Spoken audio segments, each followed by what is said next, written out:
You are on mute.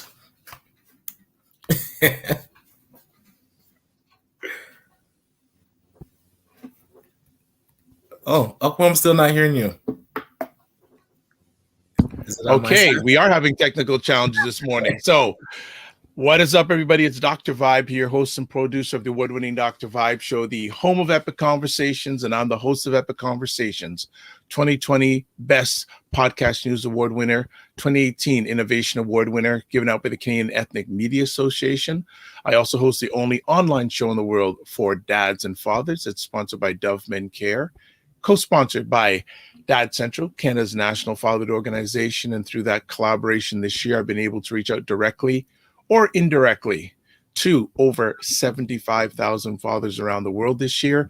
And I'm also the board chair for the Global Food and Drink Initiative, which is a multimedia not-for-profit that amplifies and showcases Blacks in the diaspora that are doing their thing in food, wine, and travel. And not only is the media star with me, he's also now my pseudo-technical director, Ryan Oneil Knight. What's going on?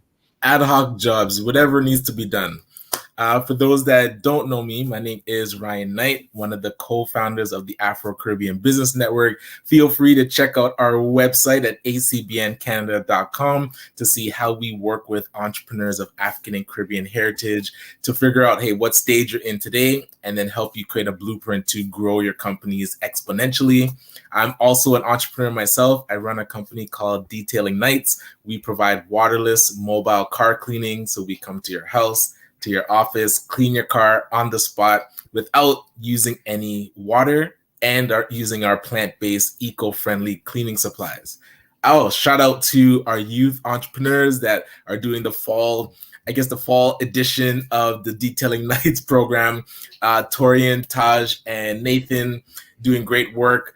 Even though today and tomorrow is going to be rainy, we're going to be still on the in the digital realm, letting people know that we exist. So shout out to the team. Excellent. How was the weekend? The weekend was lovely. You know, we got to decorate a little bit for Halloween.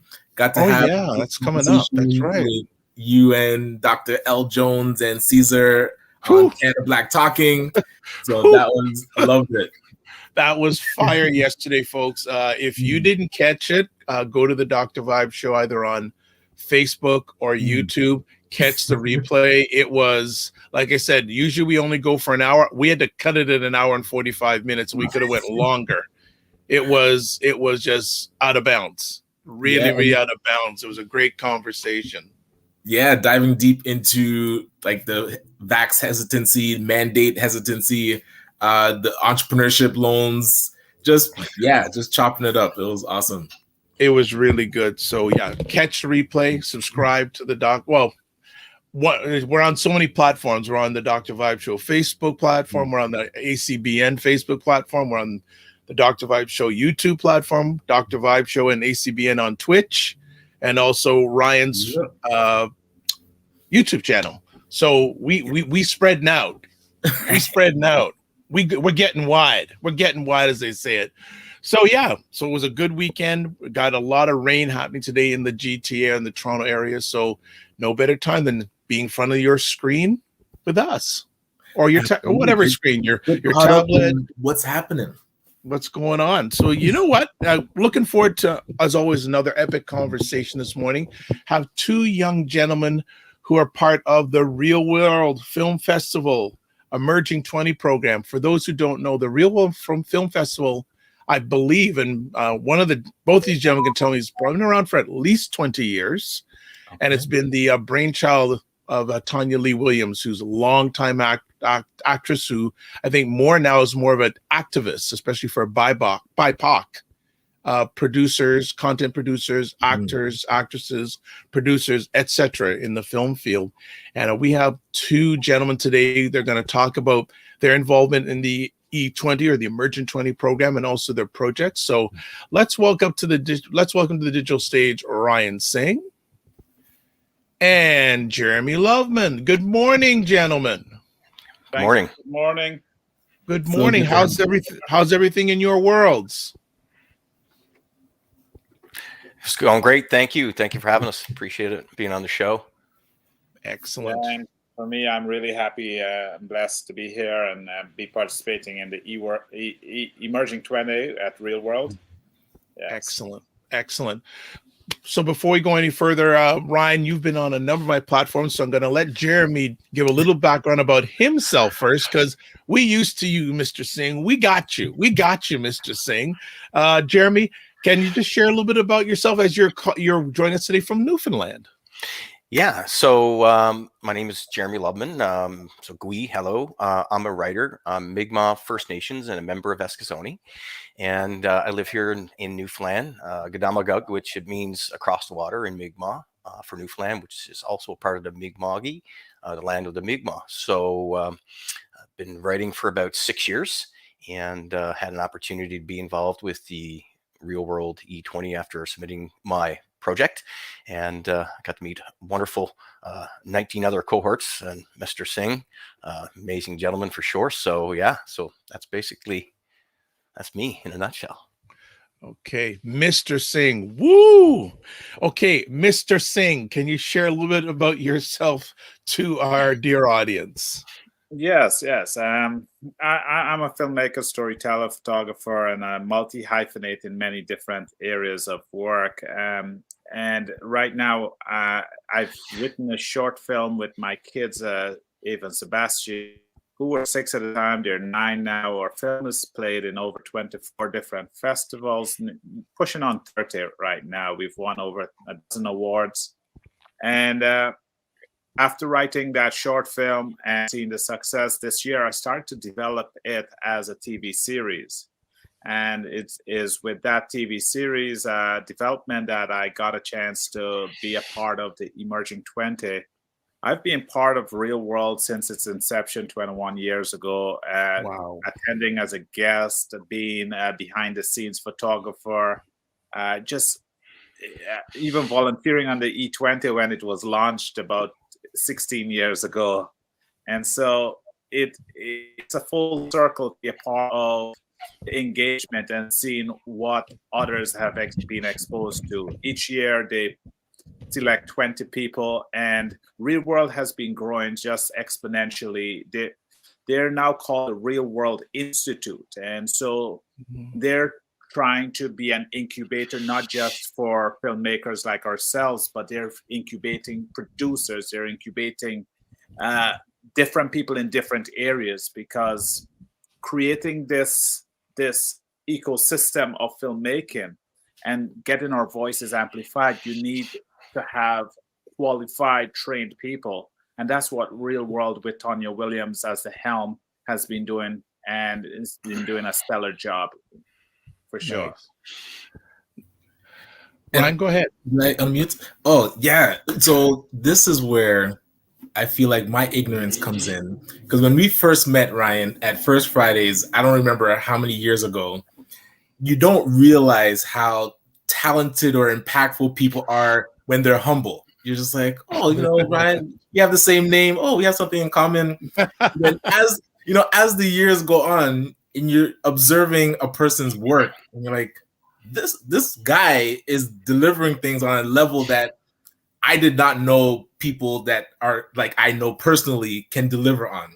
And now learning about Real World is the same thing. Tonya Williams and the organization, they were part of the ecosystem funding that happened through the federal government. So I'm seeing Real World there as a recipient, not really knowing the true history. And I don't know if you're able to go a bit, like take a step back onto the genesis of Real World and what it really meant to the filmmakers in our community, and especially to Canadians. Because for myself, I'm really asking for myself, I did not know much about Real World Film Festival, and I feel like I should have. I don't know if you can give us a bit of the history. Well, from what I gather, and I was just watching a talkback that Tonya did with Adetui brothers, Amos and Alphonse. And there are 4 brothers that are in the business, but she was speaking with the 2 of them. And even in the 90s, they were forming these organizations to share the creatives of the Black community and diverse communities. And Tonya herself, having gone to LA and being part of the Young and Restless program, has had a platform. And one of the things that the Tui brothers, Alphonse, spoke about in his talkback is that when he was promoting one of his films that he had been producing, she says, "Can you invite me to TIFF with you so that I can come?" And when he brought her along, she amplified him so that he could get the media press coverage that he needed so that he could showcase his work. And with Real World, that's what she wanted to do. She wanted to not just like she was speaking indigenous screenings before it was a popular word, you know, before it became a curse word and now a prayer. And so I've seen that genesis. It's how do you champion people? How do you bring people to the table and say, talk to this person, talk to this person. They're doing great things. And this is what she has been doing. And so 20 times 15 years, 16 years, that's how many people she's been able to bring to the table from a filmmaking point of view. And now it's becoming more poignant because now you have to be more specific. There are all these different departments. I call myself an 11 out of 15 or 16 on the spiral of filmmaking processes, right? But I can't do all that job by myself. It takes a team. And every department, I've taken the time over the years to learn a little bit about this and a little bit about that.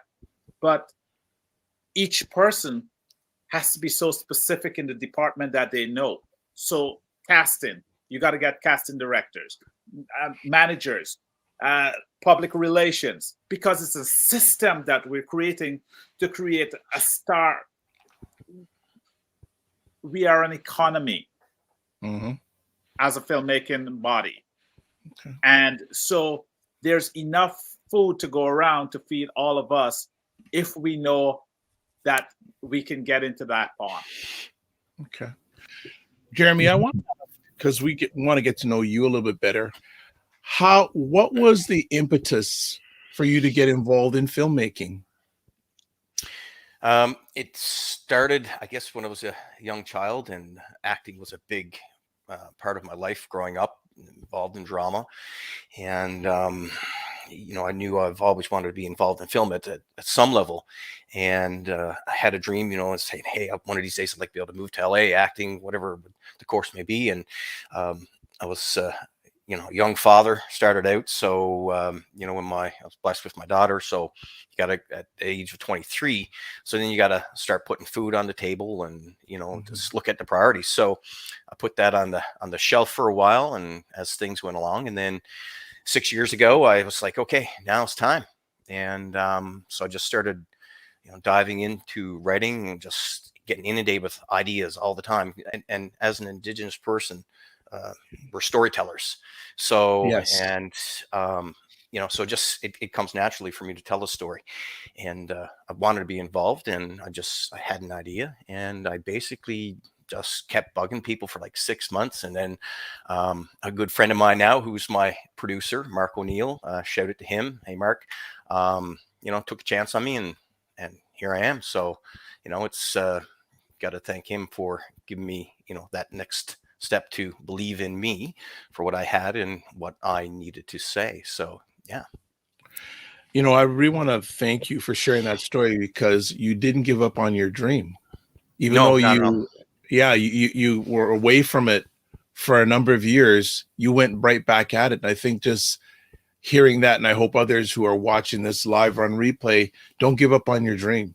Yeah, it's you know, it's a thing that it's always there. It's a burning desire. So, you know, we put food on the table, we do a job, and we got to continue to do what we need to you know, to provide for our families.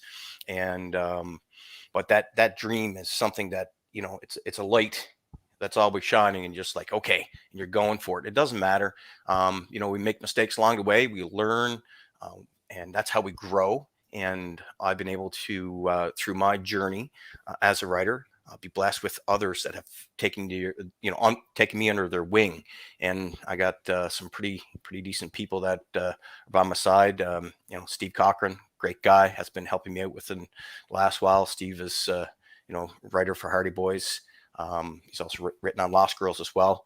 And Jeremy Boxon, shout out to those guys. Kieran McDonald, just great people, great influencers in my life, and they want me to succeed, and that drives me even further to say, hey, I'm going to do this and I'm going to make it happen. So just don't give up. Just got to keep going. And I got accepted into the real world. I put my application in. I was like, okay, I'll probably never get accepted. And then you open up and I got an email, and it was in my junk mail, and I thought it was spam. I was going to delete it. And I was like, this got to be garbage, because there's no way I've been accepted. And then I realized, and I was like, it took about 30 minutes for it to really sink in. It was like, wow, right. Wow. So it was that moment, that you realize it's like all this work is starting to come to fruition. So I'm just happy to have the people that I have supporting me. Now my family, huge supporters. So shout out to my family, and they believe me each day. I'm telling them I'm going to be a writer, and here I am, just like boom. No, I love that story, and I always tell people, check your junk mail. There's a perfect example. Yes. Always check your junk mail. So yeah. But you mentioned something around family and the family support. And the thing I love about Henry, Ryan, is that you did it with your kids, you did it with your family. And what advice would you give to other parents that their children, hey, I know my daughter hasn't expressed an interest, but if she ever did, I wouldn't know what to do first. So what advice do you give to parents that maybe have children that want to get into the industry? And as a parent, you hear a lot more about the bad side of the industry, and you want to protect your kids from that. So with you being father bear with your kids as they're really on the big screen now, how do you help other parents navigate that? Well, I get a lot of calls from time to time. And one of the things that I often say is, are you ready for the commitment? Because it really takes the entire community. My mother would often take my kids to auditions when we're both at work, my wife and I, or she would be on set with them. And it takes a lot of commitment. So I do a test. Here's some free online auditions. Call, connect, submit your child, and see if this is something that is good for you. And unfortunately, some people, it's not good for them. Others, they flourish. Once you get a job, or your child gets a job, you have to know what kind of job. If it's background, there is no support. So you really are committing your child to something, and then they also have to do their schoolwork at the same time. But if it's an acting job, they get supports in terms of a tutor assigned to them, and a certain portion of that workday is scheduled for school, and they're actually doing their schoolwork with a tutor before they go on set and have to do their work. And it's really understanding the business. So you call up a person like myself or someone that you may know, and you ask the question, or you call an agent and you ask the question, and the agent explains that to you. But you cannot be afraid. And one of the things is, my father was a writer, but he never got to the filmmaking side of it because he never understood. He was ignorant. And a lot of us, as in the Black community, for example, are ignorant about the process and what it takes to do this job. And so we don't allow ourselves or our children to participate. And so we're absent from screen. Jeremy, I want to ask you, just piggybacking on what Ryan just shared, especially in the early days, who kept you, other than yourself, who kept you going? What support did you have? And also, what support do you have right now to keep you going? Well, my family and Renda, she's just been, she's been by my side. She's patient with me. And, she realizes that, I've got a dream, and she believes in me, and that's a big thing. So shout out to her. She's at work, probably watching this. So, it's a lot of hours spent, because I work a full-time job besides. And wow. So in the evening after my job that it spans beyond 9 to 5, I work whenever I write whenever I can. So basically it's 7 days a week. I'm always sleeping. If I get there, I'm working. If I get 6 hours of sleep, then I continue to go on. So I'm awake to get these things going. And, it's that support. She believes in what I'm doing and the stories that I have to tell. And, she's the advocate. She's like, my daughter, same thing. She believes in me, and it's like, she knows it's my passion, my dream. And she's always supporting that. So you got to have that support. It's important. If you don't have that family support system to say, hey, I'm going to be in the basement for 6 hours writing, and you're down there, it's a thankless job. You're just writing and all these stories, and then coming up with it and editing and working and just continuing to make it happen. And I can't count up the hours that I've been writing. It's been over, like I said, 6 years that I've been continuing to do it. But it'll happen. You just got to believe in what it is that you want to say. What is the story that you want to tell? And why are we the person to tell this story? So we got to have something that's going to be important. And if you don't love it, if you're not passionate about it, then you just can't do it. I don't play golf because I don't like it. So I just want to just I got to do something that's what I'm passionate about, and it's telling stories. And my mind is always going. I'm always talking in my sleep about something different. I woke up the other day with another idea. It's like, oh, okay, I want to do this TV show, and it's just there. So you just keep going. So it's that creative process is allowed to flourish once your family's supporting. It's we're all basically, as they say, house plants. Get some water and we got to grow, and that's what we need is that love, right? So whatever way you treat it and you do it that way, and it will happen. It takes time. Yeah, before I let Ryan, my co-host, back in, what I love here is, Ryan, you're from a Black culture. Jeremy, you're part Indigenous culture, but I believe from where my lens, the foundation of both those cultures is the family. 100%. And you have both expressed how important that family foundation has been, is, and will be going forward in your professional careers. So I just wanted to highlight that. Ryan, co-host, go ahead. Well, Jeremy was talking about the still having to have a full-time job and doing it on the side. And I was curious for the both of you around what would it take for what resources are needed for this to become something that you're able to jump into wholeheartedly, full force. Ryan, you talked about you're writing a TV show now. What's missing that would really take you guys to the next level? Well, incubator funds. And when I say incubator funds, I mean the system is set up so that it helps its artists in Canada. And so for the most part, one can go and get some development fund from here, get some development fund from there. But oftentimes, BIPOC people are left out of that equation. And so when someone can get a $20,000 development fund from this packet and a $30,000 from this packet, and they can build that development fund, which incidentally, when you get that development fund, it's an investment that gets deducted from your production fund once you get into production. So it's a loan. Okay, gotcha. It's coming like an event. So you're developing, you're picking things up just to grow. Yes. If we can get more community support or funding support from the institutions, then we can also be focused more on the work, as opposed to having to work and then focus on our passion. Yes. Jeremy, you want to add something? Yeah, do you want to add to that, Jeremy? Yeah, I think, obviously funding is huge. And, a lot of people who are ever watching right now and writers and saying, okay, I want to be able to do this. How do I do this? And how to, having a full-time job to make these things happen.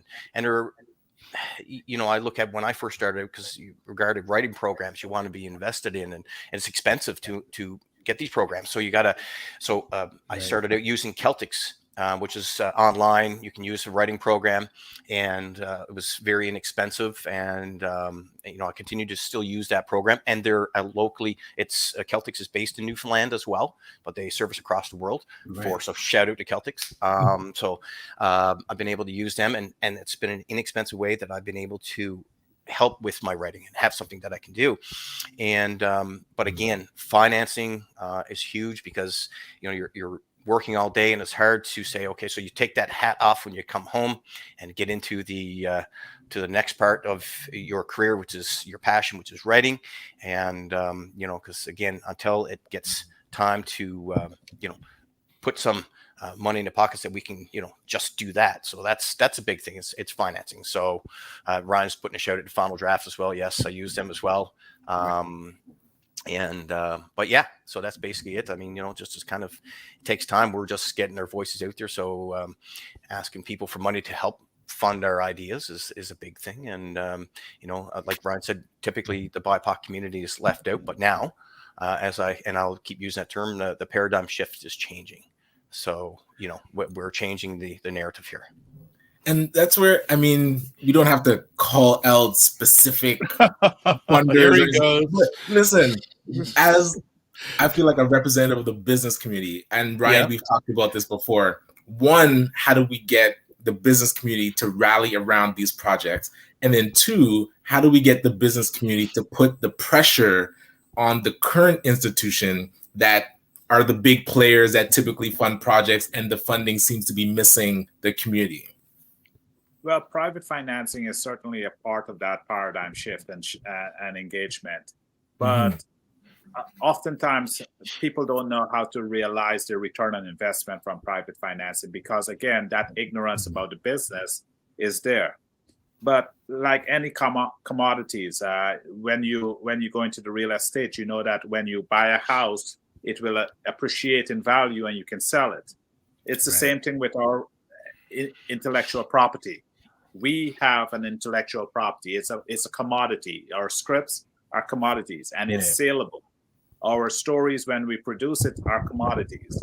And different pockets of markets. You got a North American market, but the North American market may be divided up between Canada and the US, and it may be divided up between West Coast and East Coast, and you got the European market, and you got the South African market, or the African market, which is divvied up. And so we have to create a distribution system amongst the BIPOC community, such that when we give or when we invest our product, entrust our products to the distribution system, the money circulates back into our community. Because when we give our projects to a distributor, they're taking 50% off the top after all this work we've invested. Right. That 50% of that market fee for themselves, and then we have to not only get 50%, but also finance the marketing and all the stuff out of the 50% that we're getting. So it might end up being 10% on the dollar that we're getting back by the end of that. Wow. Like that was a gut punch. What you just shared there. I'm going, yeah, that's why there's a lot of money needed up front. Absolutely. Well, what we're going to do, folks, we're going to take a little bit of a break. And when we come back, we're going to get Jeremy and Ryan to talk about their individual projects that they are doing as part of the Emergent 20 program, the Real World Film Festival. So we'll be back in a few moments. And you're watching The Morning Vibe live October 25th with, what's it, Vibe and Night, I've been told to call us now, Vibe and Night. So we'll be back in just a moment. Night vibes. Night vibes. Night vibes. All right. Well, I know that's the evening show. That's the evening show. Yeah, he likes to be first. So night vibes. All right, we'll be back.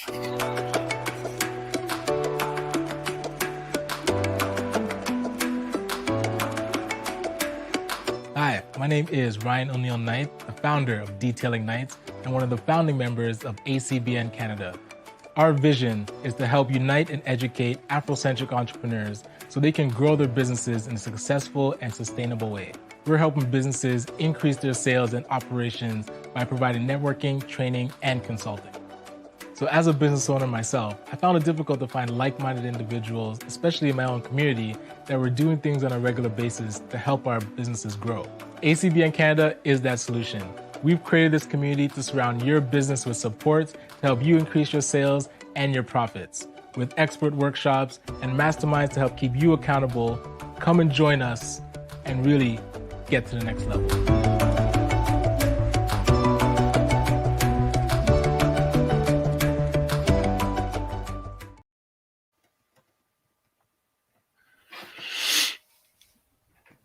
All right. The button, man. The button. You're on mute. You know what? There's a glitch. Ryan, the best boy. There's a glitch on the back end here. There's a little bit of a delay.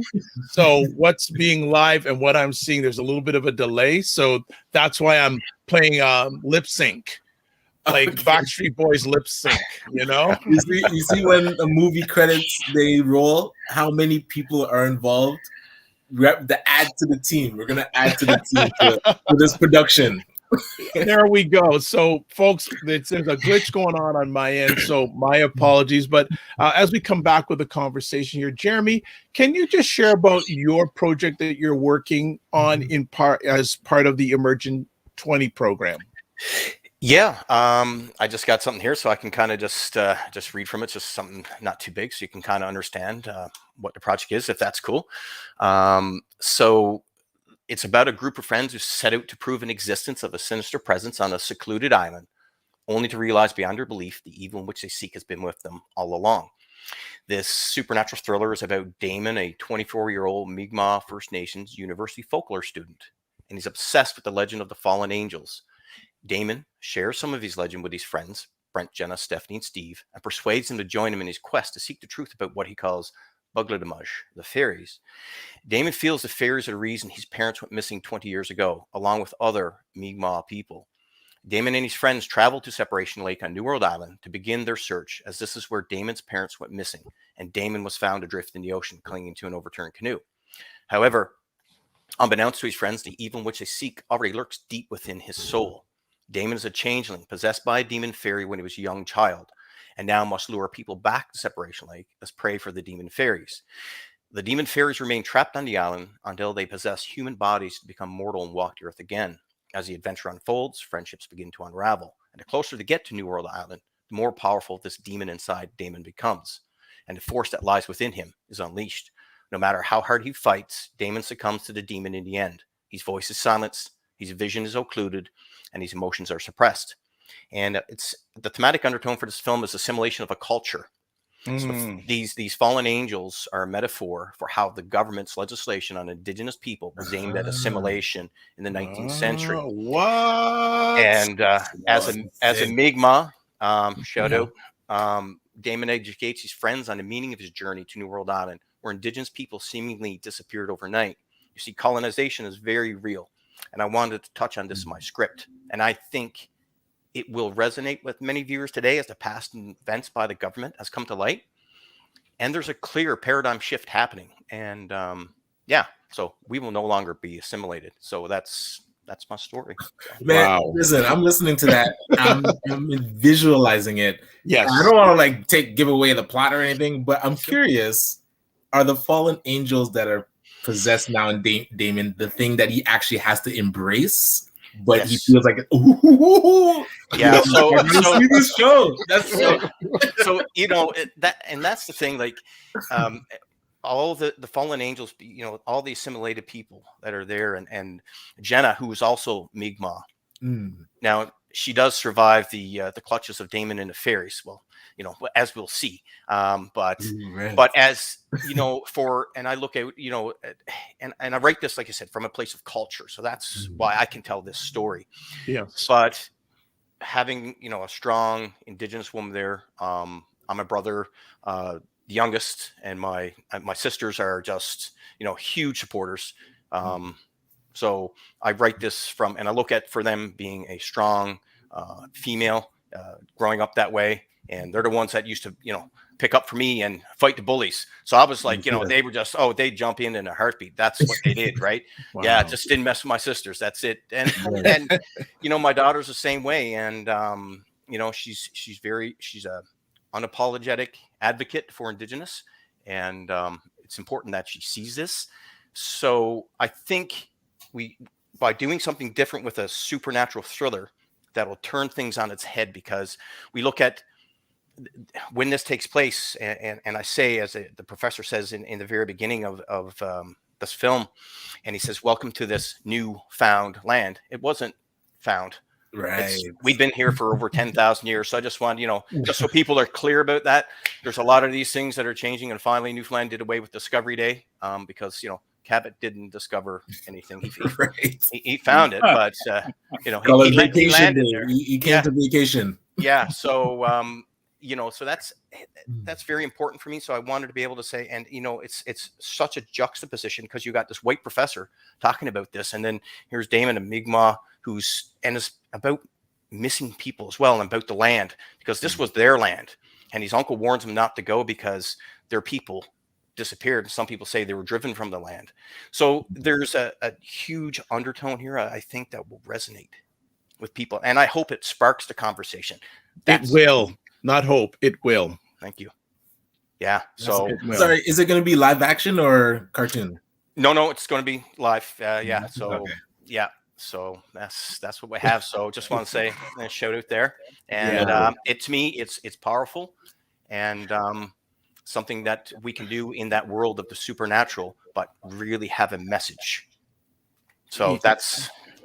Yeah, Jeremy, as before we went live, Jeremy and I were speaking, and I've said this a few times, and it seems I'm saying it more and more. One of the most impactful moments of this thing called my journey was when I went to Yellowknife just before the pandemic, and I got a whole new education and a whole new respect and a deeper learning and wanting to learn deeper about the Indigenous journey in this country. So I'm very excited to see the final product. You've given me the appetizer. I cannot wait for the main course. Yeah, and it's thank you, and it's something that it's more than just a 20-something adventure. It turns into a psychological horror. So wow, and it's been years working to get to this point, and my producer as well. We look at this, and when we put our names onto something, what we're writing, that it's done the right way and through my lens,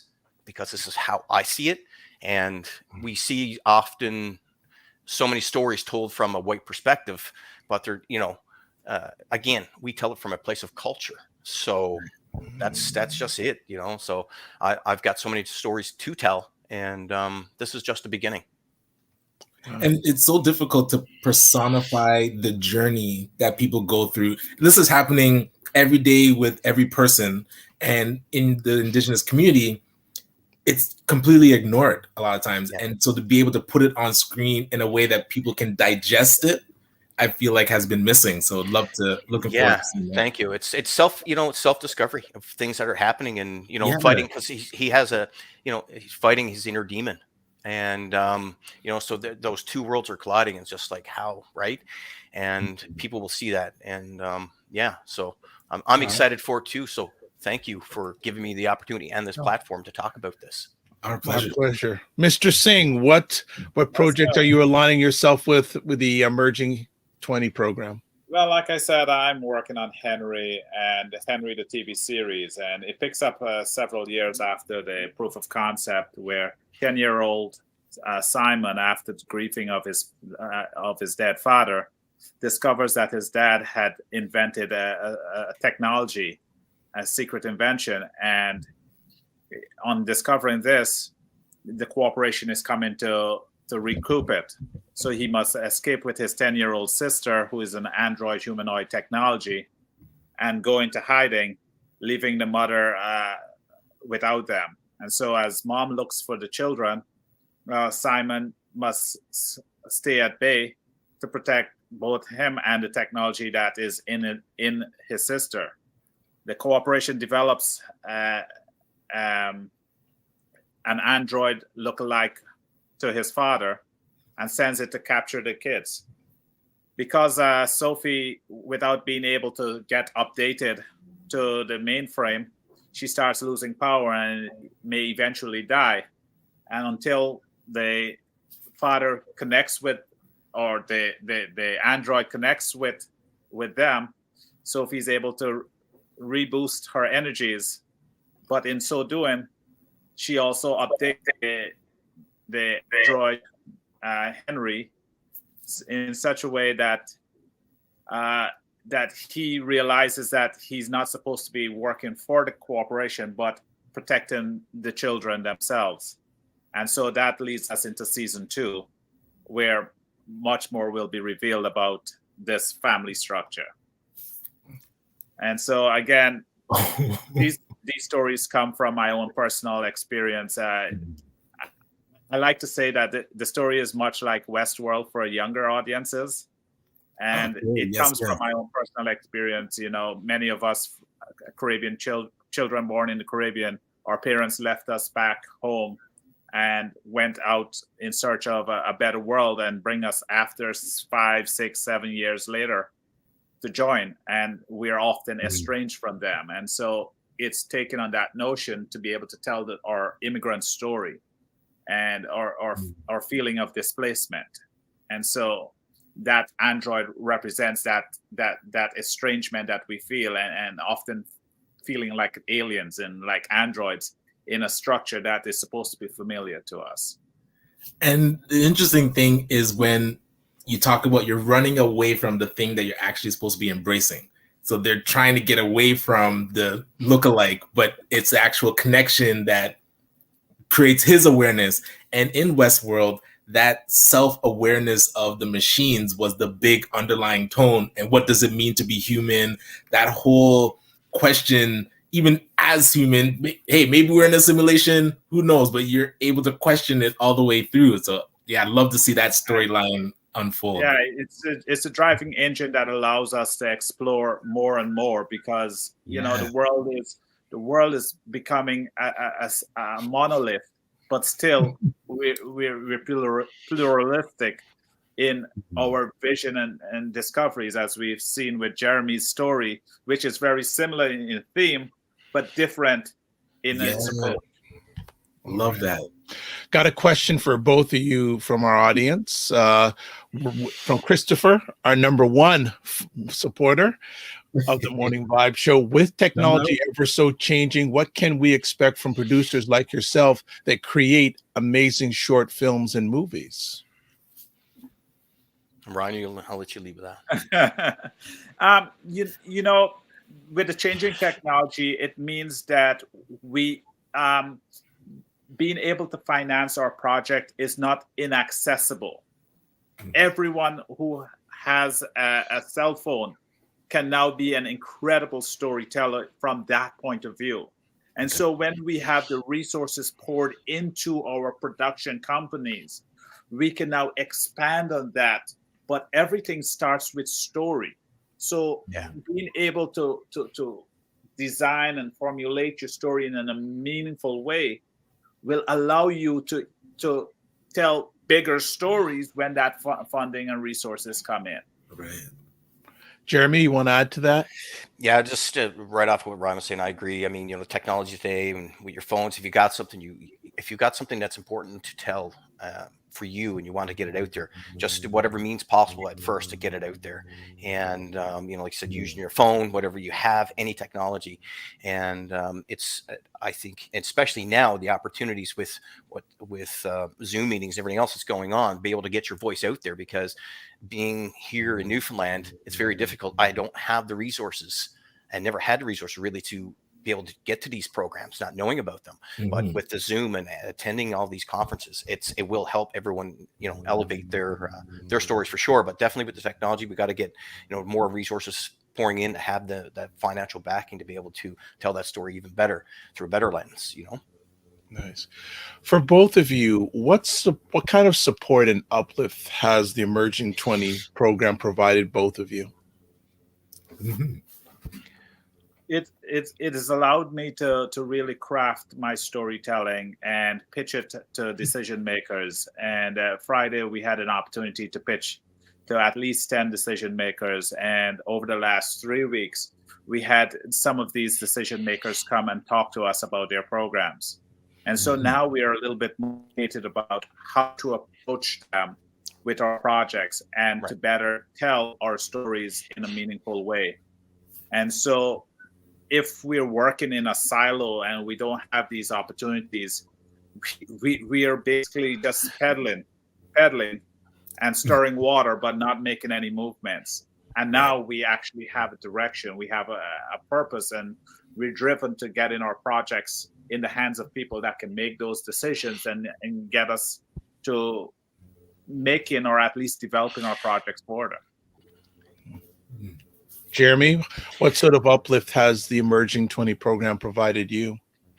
It's that platform, and the real world experience is being able to someone else to believe in what you have, and once you have that, it gives you that strength to be able to do that. And there's an old saying people talk about: if you're in a boat and you look around and you just see the landscape that's around you, but because our vision is occluded. But if you lift yourself up and put yourself up on that flat platform, then you'll see the way the landscape really is and how that will shift and change, because that's what this has done. It's put us up on the top of a platform, and now we're getting a bird's eye view of what's happening around us, which we didn't have before, because again, our vision was occluded.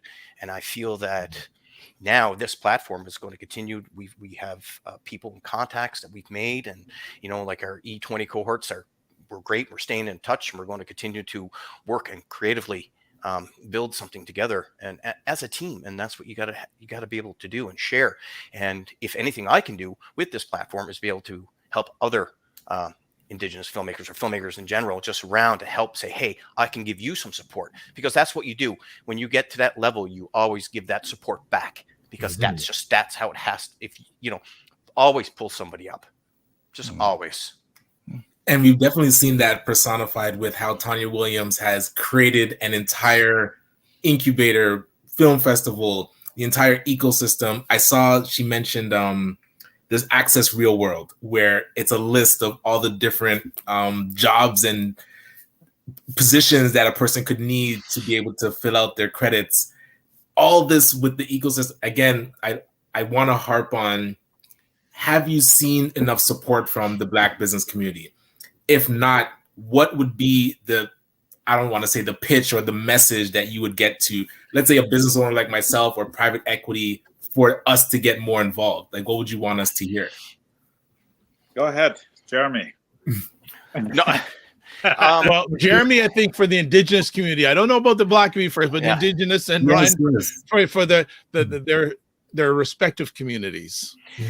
Yeah, I think, and there's a gentleman that was on the program yesterday that Ryan and I were involved in, and talking about how it's support from the community itself. It was a fully funded short film that was being done. And, we really need that. And there's opportunities here that we can have. And again, it's getting that voice, because a lot of times with anything that's out there, I didn't go to film school.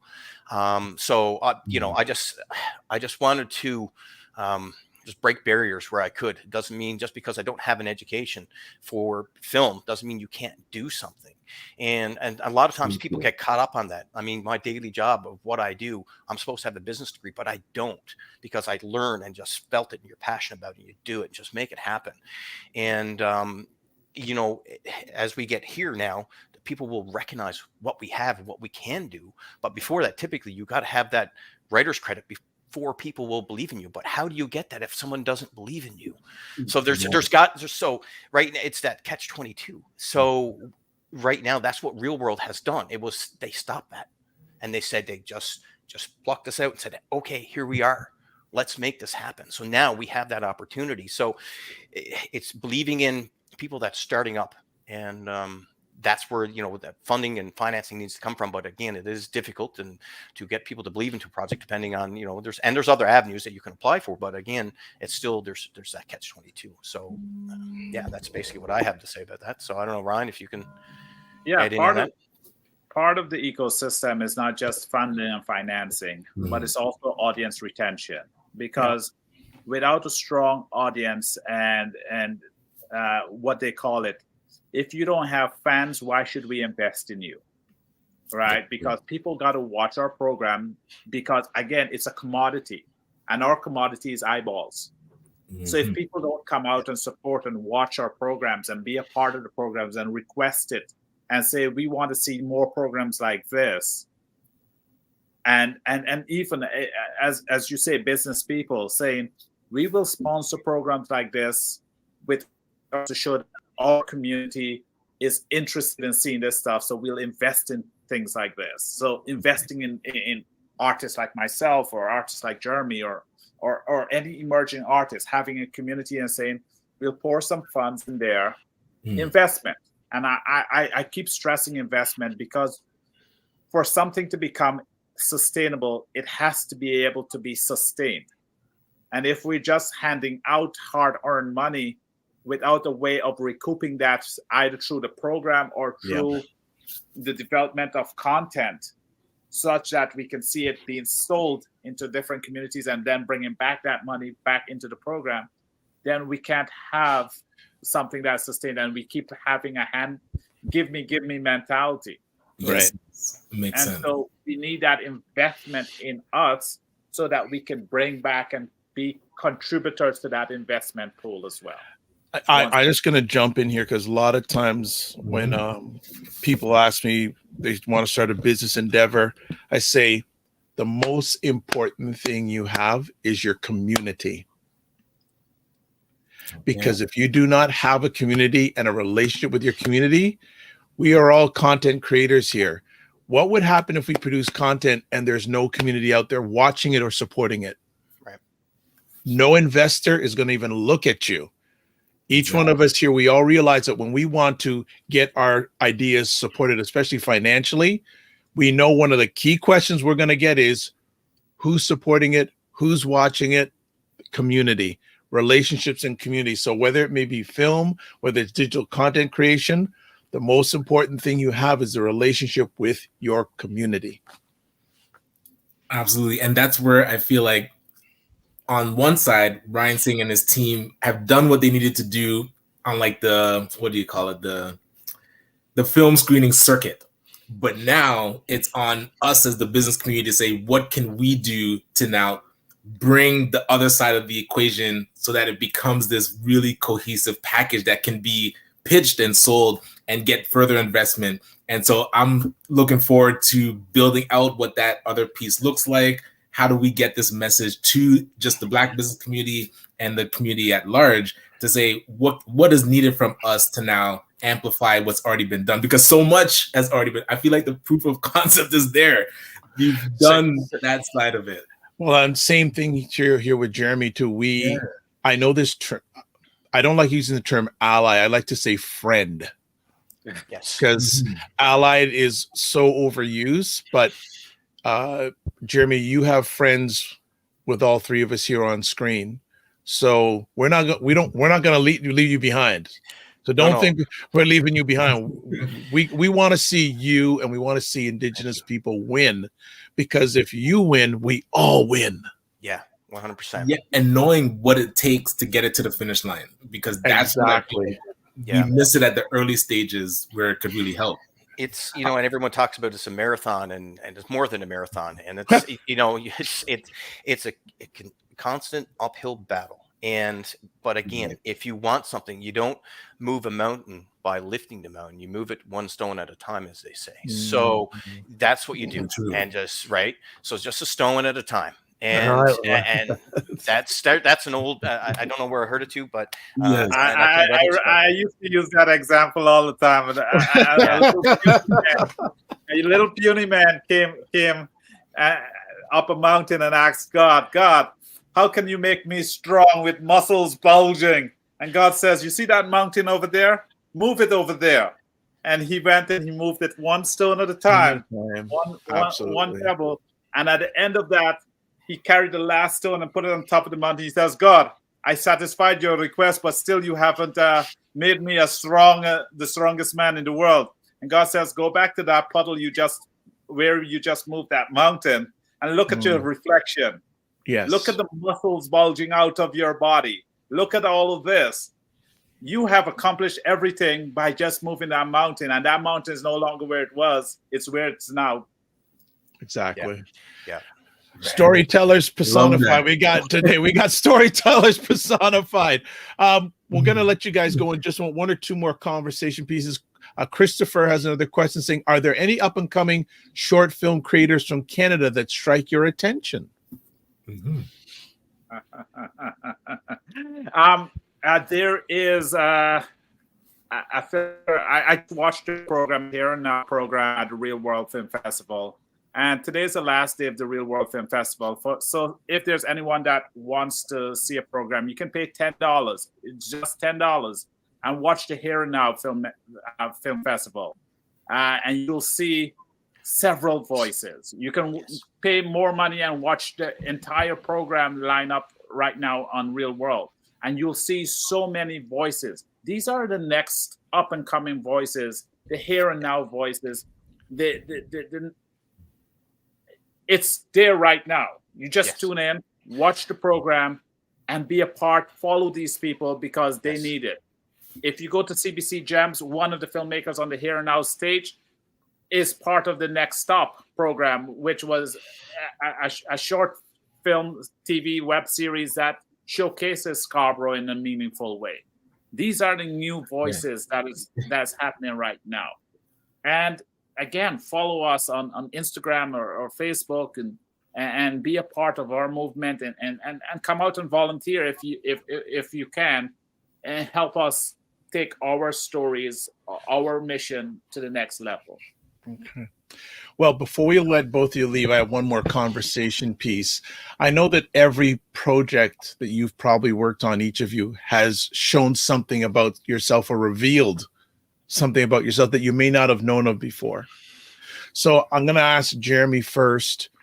This project that you're working on right now, what is it showing you about yourself that you may not have known, or something that's been revealed that you haven't been exposed to before? You know, it's self-discovery. Everything we do is what we write is in part of who we are, and it's self-discovery. And you take that, and by doing that, and just as Damon discovered who he was and his family is in that journey, and knowing who my family is, and you take that and you share that experience with people. So you share your knowledge, again, as we're storytellers. So as an Indigenous, a lot of times we've been, our voices have been silenced. So now, there's changing, there's things shifting, and we're not going to be silenced. We have a story to tell. And so it's if anything, about me, it's about an inner strength that I found that I didn't realize I had. So, and a knowledge that it's like, wow, this has come out so much about me that I have to realize, looking at this, what this journey has taken me on. It's not only just Damon's personal journey that he does, but it's my journey and my family's journey. So again, it comes back to that lens of family. It all comes back to that, and what is important to us. We all have a story to tell, and we always, our family's always in our corner. They're our best supporters. When things don't go right, they support us.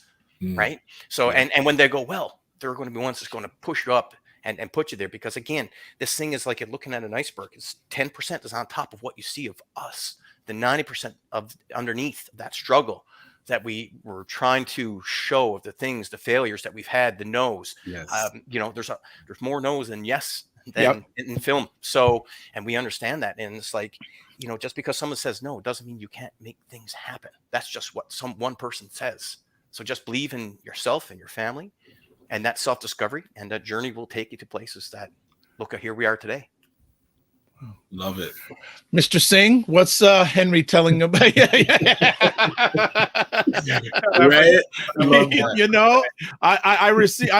I double. Yes. You said everything that I would have wanted to say, Jeremy. I don't have to add anything else to what you said. Wow. I said it earlier, and we are revealing ourselves, our stories, and our fears in the work that we create. And it is that helps to motivate our storyline. It's that our story, the engine that it needs. And it's that other people are now discovering that we actually have a story that is pluralistic, and that we are also humans like them and their stories, and that our stories does matter. Absolutely. And just one thing I want to just add, this is a saying that we have, Mel Giganai, which means I am strong. So nice. Well, gentlemen, wow. Like if you didn't get something out of this positive, your wood is wet. That's all I'm gonna say. All right. I'm gonna leave it at is. For people who want to find out more about Jeremy, there is the link. You can find out more about him, and we are definitely going to have him back on. We're not even going to talk about Ryan Singh. He's a reg. So in a good way. And if you want to get in touch with Ryan, there is the website there on the screen if you're watching this live on the replay. Gentlemen, absolutely fantastic. Also, if you want to find out more about the Real World Screen Institute, the link is there, the Emergent 20 program. And if you, again, as Ryan said, the guest Ryan said today, this is the last day of the Real World Film Festival. So to go to realworld.ca. Gentlemen, absolutely.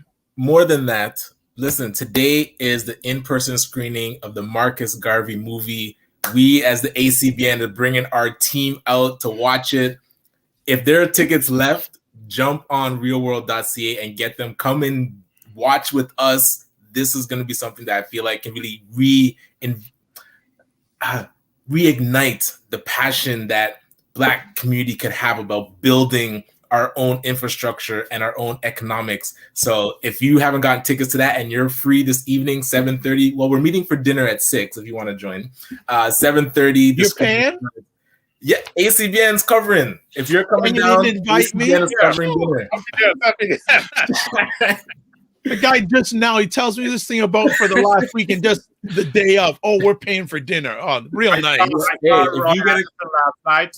I sat with Roy Anderson, and so he's in town, and he is going to be there. He's a creator of the Marcus Garvey film. So, you know, it's going to be very exciting, and the theater is a plush-seated theater, brand new. I sat in it yesterday for 6 or 7 hours, and it's beautiful. The sound is going to be great, and the experience is going to be amazing. Yes. And before we let the gentleman go, we'll also where is it going to be? It's going to be at a Paradise Cinema or Paradise Theater, which 1006 Bloor Street West. 1006 Bloor Street West tonight at 7, I think, is the screening. Downtown Toronto. Yes. Downtown Toronto. All right. And before we let our two friends go, we want to say, all of us want to say, thank you, Tanya Lee Williams. Absolutely. Thank you. Don't need to add anything onto that. Just thank you, Tanya Lee Williams. Gentlemen, take care, be well, keep the faith. Remember, you and your families and your communities, give them grace, and we'll see you soon. Keep the faith. You too. All right, we are. Mr. Knight, what do you think? Hey, wonderful conversation. Again, and people need to lean into this. Has been over 20 years that Real World has been around and should be getting the type of whatever resources they need, they should be fully resourced. So whatever it takes to make that happen, I'm happy to be a small piece of that. And so happy that Ryan and Jeremy were able to come out. That was fabulous. Like, what a great way to start off a Monday. And that's great. So what's on for you the rest of this week? Well, I'm going to follow up with you to see if you're going to come to the screening. The rest of the week is... Oh, you mean you're going to feed me? Oh, okay. We'll do a quick live and we'll eat together. What else is up this week? That. Nothing specific. It's more, hey, we're getting ready to do our deep dive into the Black community to support during the ecosystem. Yeah. As we talked about yesterday, we saw the percentage of people getting loans is low. So on both sides, we need to be able to help elevate our entrepreneurs to whatever baseline is necessary. So ACBN's leaning hard into that. And yeah, that's pretty much the big focus. What about yourself? It seems that you're just chilling, and I'm going like this. There's a lot going on. You and I are working on a proposal together that's due by the end of this week, and we're waiting to hear back from some other organizations about proposals. At 12 o'clock today, I have another interview. I have a number of different interviews live this week. So again, follow the Dr. Vibe Show on Facebook and YouTube, because I've got a pile of more epic conversations along the way. I'm actually appearing at the beginning of November at a conference in, I got to remember where it is. It's a virtual conference. I'm appearing at 2 or 3 conferences coming up. And I just got a phone call message. There seems like there's a potential start of a real big win in process with a major corporation. I got to find that out about. Keep us in the loop. That's great. Well, yeah. So we just got to say to everyone, thanks again today for everyone for watching. We're building community, and we like to see a lot of familiar faces and the new faces coming out today. See how much more Dr. Vibe is using the word community? I just love it. Side note, I didn't attach. I just said community. I didn't attach. Community is being built. Yes, right. It's being built. I like certain people say Black community. I still say there's a Black neighborhoods. I'm just talking about the Night and Vibe community. The Night and Vibe community. All right. The Night and Vibe community. All right. Slowly but surely. Night and Vibe community. So as always, folks, I want to say thanks very much for taking the time to watch. Appreciate, spread the word. Follow us on all the different platforms. We'll be back on Friday. Who do we have on Friday? Tim Frey from Frey Cat Productions is going to be here to talk about his new initiative to help more creatives and content creators get those ideas produced. And I'm excited to learn more about it. Yeah, that's going to be good. And lots of people. Lots of new faces. Oh, and we'll just end with this last comment. Please stop saying that you don't have an education. You could never achieve all you have already achieved without an education. Not having formal education doesn't mean you're not educated. Lovely final words on that. So let's always close out with this. Live your life as a dream. If you can dream it, you can make it. Sometimes you have to get small to get stronger. Block assumptions and aim bigger, aim better, aim higher, aim wider. Love, faith, and respect. Remember to give yourselves grace. We'll see you on Friday. In between, watch replays. God bless, peace well, and keep the faith. Walk good. And in Toronto today, stay dry.